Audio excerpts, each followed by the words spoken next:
Welcome friends, welcome to S Adda plus SBT. तो friends, आज के वीडियो में हम डायनेमिक रैम के बारे में पढ़ेंगे।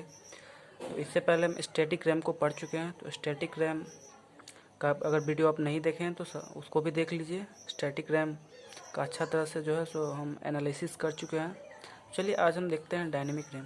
तो देखिए फ्रेंड्स, डायनेमिक रैम को पूरा करने के लिए दो जो है सो चीज़ों की ज़रूरत पड़ेगी, एक मॉसफेट और एक कैपेसिटर।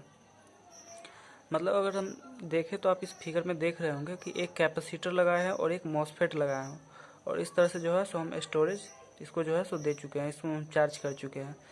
तो इसके लिए मतलब डायनेमिक रैम को हमको चार्ज करने के लिए मॉसफेट और कैपेसिटर, बस दो ही चीज़ की जरूरत पड़ेगी। और पिछले वीडियो में हम बताए थे कि रो क्या होता है और कॉलमन क्या होता है। तो इसमें जो है सो कॉलमन और रो के ही सहारे हम जो है सो इसको हम चार्ज करेंगे। मीन्स देखिए, सबसे पहले तो हम ऊपर देख लेते हैं कि क्या है डायनेमिक रैम, उसका डेफिनेशन क्या है, क्या क्या इसमें जो है सो यूज किया जा रहा है। तो in this dynamic RAM is a data is stored in the form of charge on the capacitor. मतलब डेटा को क्या करते हैं, हम कैपेसिटर के थ्रू चार्ज करते हैं। The dynamic RAM cell is a so below, देख रहे होंगे यही डायनेमिक रैम है। ठीक है फ्रेंड्स, यही क्या है, डायनेमिक रैम है जिसमें एक कैपेसिटर लगा हुआ और एक मॉसफेट लगा हुआ है। मतलब मॉसफेट और हम कैपेसिटर के ही सारे हम डायनेमिक रैम का सारा ऑपरेशन कर सकते हैं। ये पॉसिबल तो नहीं है, लेकिन हाँ इतना है कि आपको बताने के लिए इतना बात जानना जरूरी है। इसमें जो है सो हम रिफ्रेशिंग सर्किट अगर नहीं देंगे, क्योंकि इसका सारा जितना भी खेल होगा, डायनेमिक रैम का जितना भी सारा खेल होता, मतलब मोस्ट कर सकते हैं नेसेसरी जो इसमें जो ऑपरेटर्स लगेगा वो लगेगा, तो रिफ्रेशिंग सर्किट। तो देखिए the sense and control line are used in column and row, देख रहे होंगे कॉलमन और रो का यूज किया गया है। When both line are high the MOSFET act as a close switch. मतलब अगर दोनों को हम हाई कर दें, ठीक है, दोनों को अगर हम क्या कर दें, हाई कर दें, इधर भी हाई कर दें, इधर भी हाई कर दें, तो क्या होगा फ्रेंड्स, ये जो होगा दोनों अब जो है सो इस तरह से चार्ज होने लगेगा और कैपेसिटर को चार्ज कर देगा दोनों तरफ से। अगर लो वोल्टेज पे करें तो ये चार्ज नहीं हो पाएगा। When this both line are low, MOSFET turn off and MOSFET क्या हो जाएगा, यही टर्न ऑफ हो जाएगा, और जिससे क्या होगा, 1 बिट स्टोर नहीं हो पाएगा, क्योंकि इसका सारा जितना भी काम होगा वो 1 बिट पे होता है। डायनेमिक रैम का काम 1 बिट पे होगा। चलिए आगे देखते हैं। आगे है कि जो एडवांटेज है डायनेमिक रैम का क्या है, तो this single bit DRAM is formed using only two components, one MOSFEट and a capacitor. आप देख ही चुके हैं कि एक सिंगल बिट का यूज करके हम क्या करते हैं, दो कंपोनेंट का यूज करते हैं, एक MOSFEट और एक कैपेसिटर का। It needs very small area, और इसके लिए जो है इसको क्या बोलते हैं, ऑपरेशन को पूरा करने के लिए बहुत स्मॉल एरिया की जरूरत पड़ती है as compare to static RAM. Hence DRAM consist of more memory cell, और इसमें क्या होता है कि more memory cell as compare to S RAM per unit area. इसमें जो है तो ज़्यादा क्या कर सकता है कि एस रैम की अपेक्षा जो है ये डी रैम जो है तो क्या करता है, ज़्यादा कंपेयर, मतलब कि एरिया जो है कम लेता है, सॉरी ज़्यादा लेता है।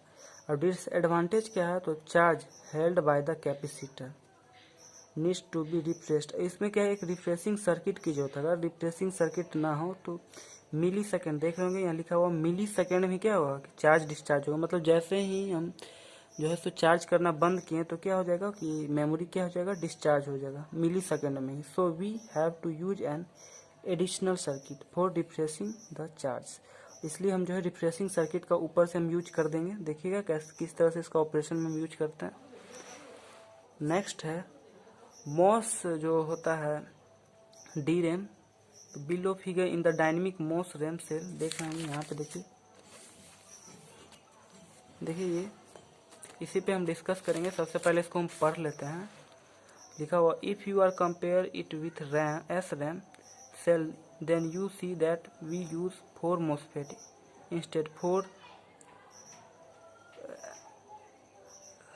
instead of so packing intensity is more than SRAM. Hence cell is made up by T1, T2, T5, T7। देखिए इसमें देखिए T2, T1, T2, T5, T6, T1, T2, T5, T6, ये जो है इस तरह से हम यूज कर लिए हैं। आगे देखिए MOSFET T9 is a control by right input and T10 is a control by read input. ये देखिए ये जो है सो ये इधर राइट और इधर रीड हो रहा है, ठीक है, इधर राइट और इधर। इसको अगर हम लगा दिए तब भी ठीक है, ऑपरेशन में नहीं लगाएंगे फिर भी ठीक है सर, क्योंकि आप प्रीवियस ईयर के वीडियो में देखे होंगे इसमें हम बता चुके कि इसको लगाना नहीं लगाना रीड राइट के लिए इसको हम लगाते हैं। इस दोनों को किस चीज़ के लिए लगाते हैं, रीड और राइट। और देखिए यहाँ पे एक रिफ्रेशिंग सर्किट है, यही मेन काम करेगा डायनेमिक रैम के ऑपरेशन में। तो आप इसको जो है रिफ्रेशिंग सर्किट को ना भूलें, इसको याद रखें। आगे देखिए storage of O will take place if 2 become off and T1 become on. इसमें देखिए ये ओ नहीं है, 0 है, 0 विल टेक प्लेस। इतना सारा जो बात दिया वो ये सिर्फ मतलब इसके लिखने के लिए हम समझा दिए थे, लेकिन ये दोनों बात जो है सो इम्पोर्टेंट रहेगा, तो इस पे ज़्यादा फोकस कीजिएगा कि जब हम 0 देंगे तो क्या होगा, T2 बिकम ऑफ और T1 जो है सो ऑन हो जाएगा। देखिए T2 जो है सो ये क्या हो जाएगा ऑफ और T1 जो है सो ऑन हो जाएगा। मतलब कि जब हम 0 दे दिए तो ये C जो है T2 को हम जब 1 देते हैं तो फिर ये जो है ये चार्ज हो जाएगा और ये डिस्चार्ज हो जाएगा। जब T1 को हम 1 देंगे तो ये चार्ज हो जाएगा और ये डिस्चार्ज हो जाएगा। तो आप इसको याद रखें, मतलब ये 0 और 1 दोनों पे हो सकता है। अब देखिए रिफ्रेश ऑपरेशन यहाँ पे रिफ्रेश आप देख रहे होंगे किस तरह से रिफ्रेश ऑपरेशन होता है। The stored charge on the capacitor need to the refresh after some, मतलब कुछ समय में ही, मतलब मिली सेकेंड में, माइक्रो सेकेंड में जो है तो हमको रिफ्रेशिंग ऑपरेशन की जरूरत पड़ेगी। And store information will be lost, अगर नहीं किए तो क्या होगा, इन्फॉर्मेशन क्या हो जाएगा, लॉस्ट हो जाएगा, डाटा लॉस्ट हो जाएगा पूरा। For refreshing the charged capacitor we have to make x1 equal to 0 and refresh 1, मतलब रिफ्रेश 1 दे x1 दे तो क्या होगा, MOSFET T11 T12 T5 और T6 will be turned on. मतलब ये T5 देख रहे होंगे, T6 देख रहे होंगे, T1 और T2 ये क्या हो जाएगा, सब जो है ऑन हो जाएगा। इसको और इसको हम 1 दे दिए तो it C1 is fully charge, और इससे क्या होगा, C1 जो है फुल्ली चार्ज हो जाएगा, C1 fully charged and C2 does not charge any charge, then the lost charge on C1 each component। मतलब देखिए इसको समझाने के लिए सबसे पहले तो हमको इसको देखिए T11 है, T5 है, जब इसको हम 1 दे दिए तो इसके थ्रू देखिए यहाँ से आके और इसको C2 को चार्ज कर देगा, और T12 और T6 को जब हम 1 देंगे तो इसके थ्रू जो है देखिए इसके क्रॉस होकर T1 को चार्ज कर देगा। इसका मतलब C1 को चार्ज कर देगा और C2 को जो है सो डिस्चार्ज कर देगा। तो इस तरह से इसका क्रॉस जो है सो क्या होगा, मतलब कि इसका जो है सो ऑपरेशन होगा, बस यही दिया हुआ।